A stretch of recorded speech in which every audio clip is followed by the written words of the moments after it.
What's up, everyone? Welcome to Power Play with CJ. Today we're focusing on Montreal Canadiens first-round pick Mike McCarron, really breaking out in the OHL playoffs with the London Knights. He's got 3 points in 3 playoff games. Now, London has been beating up Windsor in the 3 games they've played, and I think they put up a 10 spot tonight, hit double digits. But after struggling with 34 points in 66 games, really not even sniffing the U.S. World Junior team, and putting up 120 penalty minutes, he has really been effective in the playoffs with London. There was a huge learning curve with him. He is a massive kid. I think he's six. He's listed at 6'5", maybe he's 6'6", and about 240 pounds. The Habs essentially drafted him thinking he was going to be as close to their answer as Milan Lucic as possible. And to be honest with you, there was, they play a little bit different, but two big boys that love to play physical and love to be part of the rough stuff. And I think, you're looking at the organizational philosophy of Montreal has traditionally been the smaller forwards. Getting a guy like this, if he maxes out at what he can be, it can be a good complement to that. And in terms of opening up space and, making, getting the cheap goals and, all that. I'd like to see as the playoffs go on him continue this pace. He's got 2 goals and an assist in those 3 games.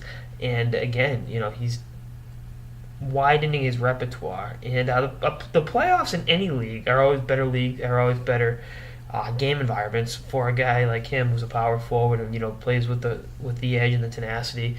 And you know how I am about those guys. I love having them that take up space in the offensive zone and can be effective offensively. And I think McCarron has that kind of potential. And I'm happy to see him being successful. Now, I would like to see Montreal trade him before he can play against the Bruins. But, he's a kid I'm rooting for because, U.S. development team kid. I think he made the right choice going majors. And I believe I said that in July when he made the call to go up there. He decommitted from, I think, Cornell, Michigan State, and Western Michigan off the top of my head. But he's been... it's sometimes you learn from your struggles more than you do from your successes, and that's what this season has been for him offensively. He's playing on a bomb squad, absolute juggernaut London Knights team. It's going to be them or Erie that wins the whole damn thing in the OHL, but again, his time is coming, and he's really living up to the billing of the playoffs. And I think if you're a London Knights fan, I'd be going this. If he keeps producing like this, we're good shot to go to the Memorial Cup. And if I'm a Montreal Canadiens fan, I'm going like where the progress is. Because, a lot of Habs fans are throwing him under the bus when he really wasn't on the U.S. World Junior.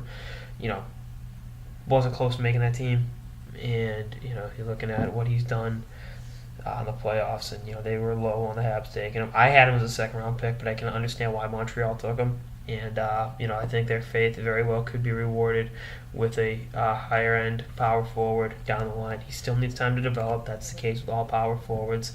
There are some rare exceptions, but for the most part, anyone that dominates physically needs time with the learning curve, and he'll be in juniors for another year, more than likely, and then the AHL after that. He's eligible for the AHL next year. I'm not sure what that situation is going to be, but, we'll see how that breaks up.